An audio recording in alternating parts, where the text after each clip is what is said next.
Live over at SuperTalk.fm. We're also streaming from that SuperTalk Mississippi app and your local SuperTalk Mississippi radio station. But don't forget to watch us. We are on your computer or your mobile device. All you have to do is go over to SuperTalk TV. You'll see I'm not alone in the studio. That always makes me happy. Joining us is Captain Turnipseed with the Mississippi Highway Patrol. I don't think I'm in trouble. I think he's here to gain new cadets and to give us a good update. But you never know. But welcome, Captain. Thank you, Miss Rebecca. No, you're not in any trouble. We're here on our own request and just come in and speak with you and talk to you a little bit about the patrol school we got coming up. It is funny, though. It doesn't matter if it's a highway patrolman or just a local police officer. If they pull behind you, not minding their own business, just driving to wherever they're going, there is this sense of like, this is it. This is when it goes down. They know something. I'm going in, but no.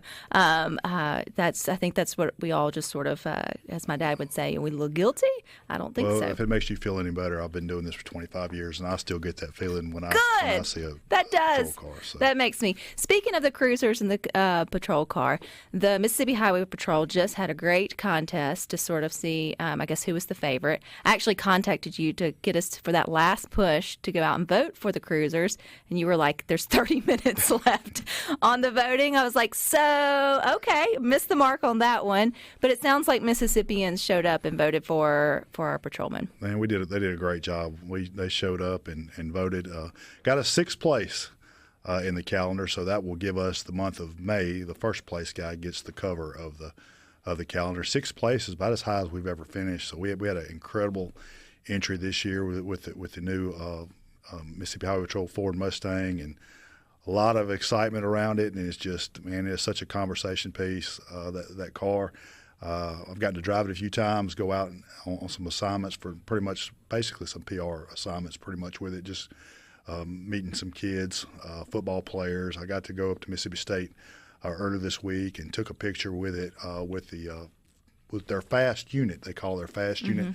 These guys are receivers and defensive backs that can run 21 miles per hour over a human being running over 20 miles per hour. So they got to take some promo pictures with it. That's cool. So we're just getting it out, and it's a good community outreach vehicle. Well, troopers, will that trickle down? And troopers, how do y'all do that? Like in terms of, I'm sure a whole fleet doesn't come out all at once. It has to probably be cycled through. We do. We run it. We test them out, make sure everybody's looking at it to make sure. Approve of, to make sure it's something feasible that we can use. There was a lot of comments on it. I read a lot of the Facebook comments. I'm so sorry. Yeah, I know, right? Where are you going to haul your prisoners and so on and so forth? And that car is so expensive and all, and people don't realize we get things on a state contract, which is a lot different than the general public. And as far as hauling prisoners around, troopers traditionally, and we always did, we transport our prisoners in the front seat anyway. We don't normally put people in the back seat. Really? Normally, we're trained officers. I'd be so confused if they offered me the front seat. Well, normally, troopers, we're trained to always keep our eye on whoever it is, and you can't see somebody in the back, so we usually handcuff them behind their back, put them in the front seat, put the seatbelt on them. So that's where they would ride anyway. So that's not a big challenge there as far as where you would haul prisoners. But they're quick cars, technology and the way the times are now. Cars are getting faster and faster, so they do have the capability to shut down a fleeing vehicle, somebody fleeing or trying to get away on the road very quickly, because there's not many of them that's going to get away from that thing. But it's going to require some training to drive. The Chargers are already really. I guess you could state them as pretty strong vehicles, and then we go through additional trainings when we upgraded to those, because back when I came through, it was that old Crown Vic, and it wasn't the fastest car out there, but they were tough as tanks, and they were just so reliable for so many years. But times are changing, more training, equipment's getting better and better, and administration's getting us the equipment we need to do the job, and you got to as a trooper. And it also doesn't hurt as far as a recruiting tool. Everybody. Some people, can't buy a Mustang. What better to come to the Highway Patrol and possibly have one there as your office? Where do y'all do that training? Out at Malota, out at Pearl, we have a driving track out there, and they go through out there, and there's a lot of different courses they have to take through cones and maneuvers, and they have a long track where they practice on pursuits and following techniques and stuff like that. Then our guys that train us, they go out to Oklahoma pretty much a wide open place out there. They use Oklahoma Highway Patrol trains drivers from all over the country in techniques and tactics, that you might need to use in a pursuit.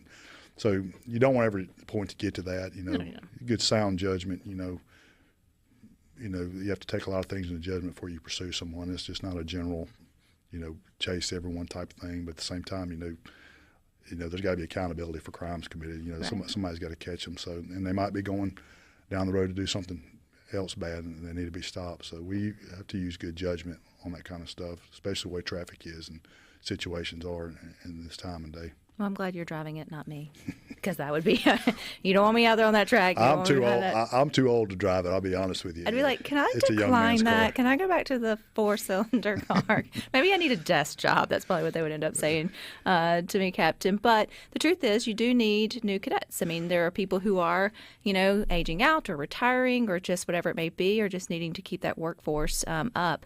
And you guys have a new, I guess, class starting? Well, it will be. The class will actually start in January. I believe the 19th is the start date in 2025. So we're still in the application process. The deadline on the application is the 16th of this month, August. So we've got about 8 days left. We've totally revamped our application system, I guess, for better words. Everything's pretty much online now. You don't have to get the big packet with all the paperwork in it and fill it out. And, a lot of the information that was in there was a little bit dated, so they've streamlined it and put all the necessary things in there that we have to have for an applicant, and that can be done online. They've been doing these kind of things in other states for a while, and we finally got our system to where we can do it now. So it's been a lot easier to apply. What are those foundational things that have to happen, like for you to be able to apply to be a highway patrol? Well, it's just that's simple. 21 years old, diploma, high school diploma or GED, U.S. citizen, and Mississippi driver's license, or Mississippi citizen and a driver's license. So the requirements just to apply are very simple. Now it starts stepping up from there once you get in the application process, because there's different processes you got to go through, interviews, testing, physical and mental, of course. They do some before you ever even make it to class. Oh, before you make it into patrol school, yeah. Then you have to do the traditional. Everybody's heard of the polygraph test and stuff like that. Oh, I hadn't. So what do they do? What they ask you? They ask you questions about your application. They give you a book there. They give you a form there to disclose anything about yourself that. And these certain questions, I'm not going to give you the questions here because I don't have the book in front of me. But well, also you don't want anybody prepared for like a straight-faced answer either. They're personal questions, just about your background, and then that's pretty much what you're polygraphed on to see if you were accurate in what you disclosed in the book. So that's a quick way to find out if it's somebody that's being truthful or not. I mean, the big thing with being a trooper is we got to be able to trust you. If you can't tell us the truth, then we can't trust you, because there's a lot of responsibility that are put on troopers, and you don't have a boss watching you all the time, so you've got to be able to be somebody that can be trusted. So that's very important to us. But we're excited about it. So far, our initial goal, this year was to get 500 applications, because we thought it's been so long. Seems like a lot. Well, we barely didn't quite get to 300 last year. Okay. We're 30 applications away from 700 right now, just because of this process. So and that's good. All those folks that just said, I ain't going to pick up a paper packet. Hey, well, it's 2024. I wouldn't. Convenience is. Do they know how to fax back? I mean, this generation wouldn't know how to fax it back to you. Faxes are outdated as well too. But you can put everything in there. You upload a lot of your files, transcripts. Copies of birth certificate digitally now that we can do. So that's made it a lot more. So there's no convenient. cap on how many can apply. Well, we will take everybody that wants to. And that way we can take the absolute best of the best. And the bigger the pool is, we feel the better of the applicant pool that if we'll someone have doesn't meet Captain Turnipseed, like maybe the physical requirements, are there other ways to serve in the Mississippi Highway Patrol other than on the road, like in sort of that capacity? Well, under the Department of Public Safety, there are some positions, behind the scenes type things. They have all of our support are non-sworn, and so everybody from the person who hands us our boots to the people that work on the cars, that work at the crime lab. I mean, there's several different other Ways. entities under DPS that people could work that don't have to go Gotcha. be a sworn officer. Well, we've got more with Captain Turnipseed with the Mississippi Highway Patrol coming up next here on Good Things. Talk.fm. We're also streaming from that SuperTalk Mississippi app and your local SuperTalk Mississippi radio station. But you can watch us too on your computer, your mobile device. Just head on over to SuperTalk TV. We're continuing our conversation with Captain Turnipseed, who's the Mississippi Highway Patrol. You got 8 more days left to turn in your application if you think you'd like to get into the new school, which you said would start when? January 19th, tentatively. But it just takes a lot of time to process nearly 700 applications and then whittle sort of that down. So out of those potential 700 individuals, is there a cap on how many you guys can take, or will y'all take the best? Well, we'll take the best we can find. As far as the cap goes, that's still in discussions right now. They have to figure out how many we can realistically put into the school. We've had schools where we've started around 100 before. You know, at times it just different times allow different things, and then we've had schools where, you know, we've only had started 50 or 60 and all. Back when I went through, I believe, I mean, it's been a long time ago, we had 83 started in our class, and that was whittled down to about 31 at graduation. So they still have to be, you know, it's all the process is designed to get the best of the best. Because that's who you want out there. Yeah, that's who you're protecting and sort of serving. There's a lot of people that say they want to do it, and then when they get there, they decide, no, this is and that's okay. A little more than, yeah. And I think that is, you know, it takes is. courage to stick through it, obviously, if it's something that you feel called to do, because I feel like anytime that you're a first responder or law enforcement, that is a calling, first and foremost. But second, it takes courage to also say, hey, you know what? Probably not the best fit. Hats off to the people who are, and I'm going to go find another way to serve my community. It is. And we won't, I mean, like I said, you come into this job, I would say, you know, your best, one of the best characteristics, qualities I have is you got to be somebody that wants to be a sacrificial servant and, you know, puts others ahead of themselves. And, that's a lot easier said than done a lot of times, because when you get out here, there's a lot of people who, you know, they depend on you. And, you know, you've got your own family and you've got your own hobbies and things that you want to do sometimes. And a lot of times that gets put on the back burner for the people that, you know, you serve. So that takes a lot out of you, I guess, a lot from people to be able to do sometimes, because everybody wants to do what they want to do. But you've got to be somebody that goes, you know what, I'm going to miss this vacation, or I might miss this event at my kid's school today because I got to go do out here and do this job that I took an oath to do. So that does get to where it gets kind of, you see who really wants to do it.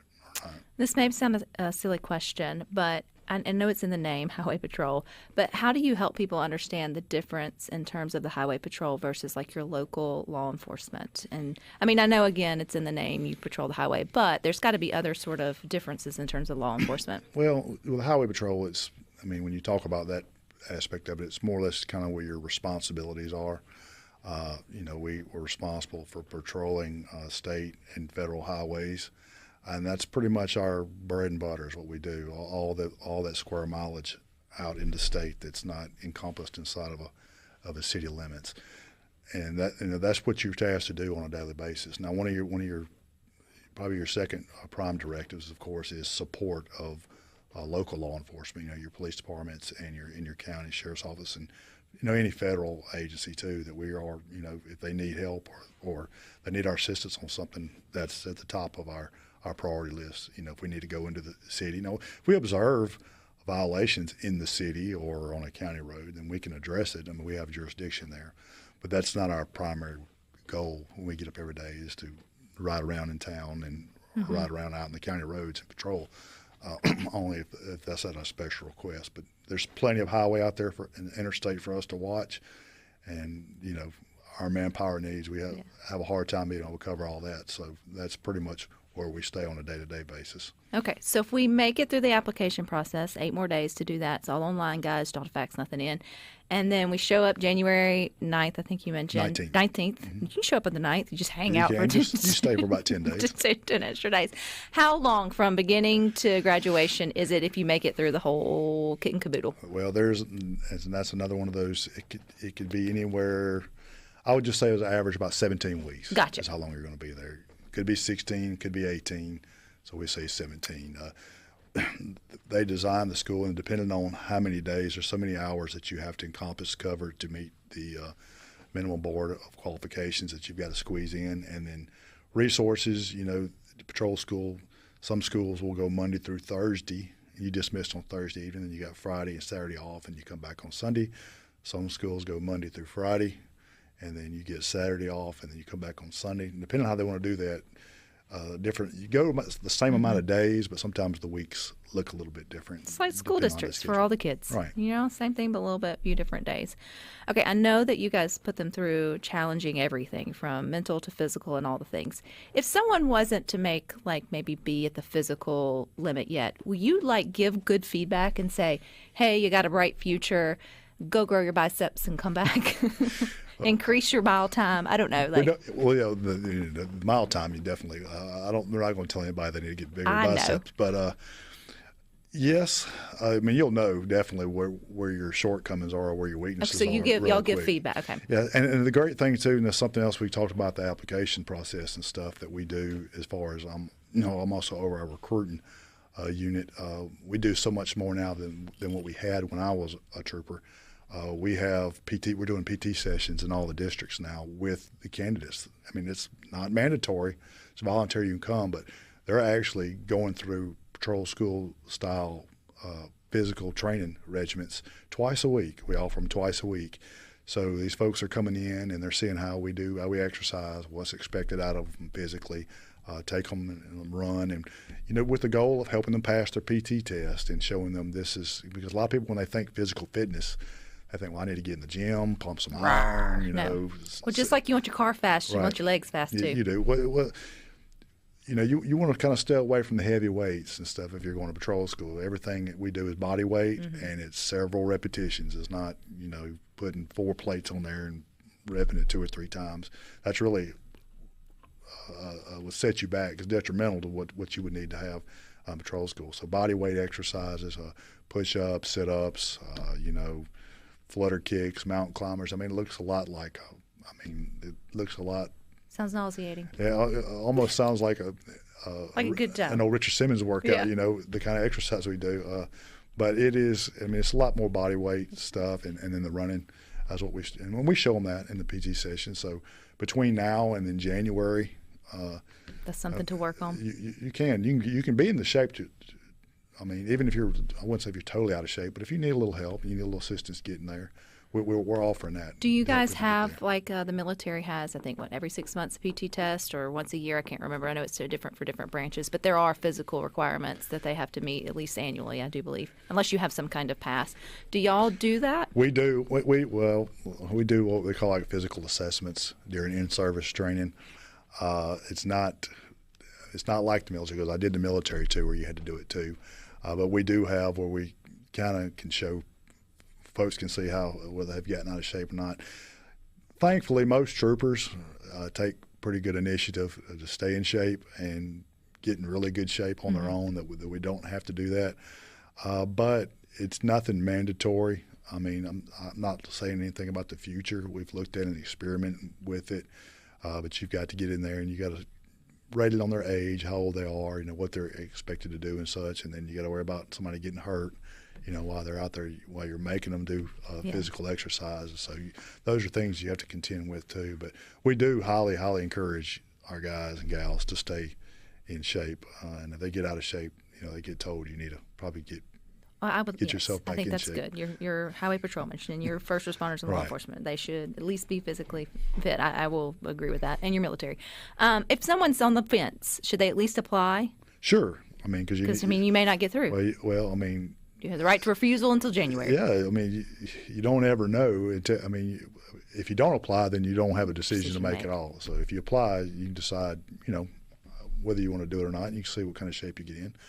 But like I said, So where do we go to apply? Well, right now it's easier. You can go to our website, the DPS website, dpsms.gov, and you can find it on there. The easiest place I'm going to tell you to find it is going to be on our social media accounts, Mississippi Highway Patrol on Facebook.